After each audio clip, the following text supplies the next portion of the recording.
आदाब। इमरान हसन आपसे मुखातिब है। हिंदुस्तान मनाने जा रहा है 2047 में शताब्दी वर्ष। हमारे यशस्वी प्रधानमंत्री श्री मोदी जी ने एक सपना देखा है कि उस समय तक हिंदुस्तान पूरे विश्व में शीर्ष पर चला जाए, यानी टॉप पर रहे। लेकिन क्या हम उसकी तैयारी कर रहे हैं? हमें ये देखना होगा। इसके लिए कुछ चीज़ें बुनियादी हैं, जैसे हमारी साइंस एंड टेक्नोलॉजी, हमारी अर्थव्यवस्था, या फिर हमारी विदेश नीति, मैन पावर, हमारे देशभक्ति की भावना, या फिर हमारा वातावरण। ये सब चीज़ें उसमें शामिल होती हैं।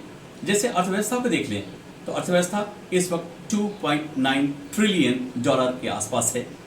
लेकिन क्या पैंडेमिक के बाद जो एक हर्डल आया, एक परेशानी आई, हम उसको रिकवर करने की कोशिश कर रहे हैं, लेकिन फिर भी इस समय 5वें नंबर पर हमारी व्यवस्था है।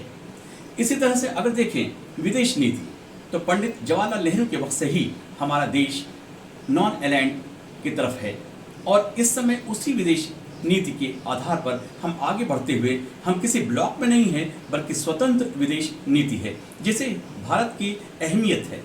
इसी तरह से देखें साइंस एंड टेक्नोलॉजी में, अगर भाभा से लेकर के आज APJ अब्दुल कलाम तक का अगर दौर देखें तो उसमें साइंस एंड टेक्नोलॉजी में हम बहुत आगे निकल चुके हैं और विश्व के टॉप 10 देशों में से एक हैं। इसी तरह हमारे पास मैन पावर बहुत ज़्यादा है, बहुत स्ट्रांग है। इसी तरह से अगर देखें हमारे लोगों के बीच में देशभक्ति की भावना भी बहुत अच्छी है।